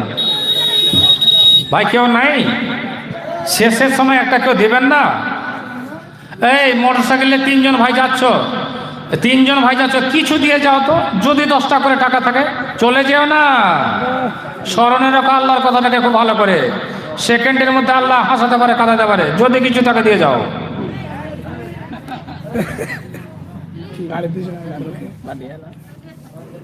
আচ্ছা, একজন চাচা আমার 100 টাকা। আর কেউ আছেন? যাই হোক ভাই সাহেব, যদি আপনাদের ভালো লাগে তো যে যা পারবেন একটু দয়া করে এখানে দিয়ে চলে যান। সময় বুঝতে পারছেন, আপনাদের যা জায়গা দেখলাম জালসা, আমাদের এলাকাতে জালসা হয় তো সাবিনা নাড়ি জালসাগুলো যে হয় এর চেয়ে তো লোকজন বেশি হয়। আচ্ছা ভাইজান, 100 টাকা দিয়েছেন, আর 1 ঘন্টা দেয় তো ভাই? না না দাও, না না দাও, বিসমিল্লাহ দাও, মারবে না, আমার নানির মারবে না।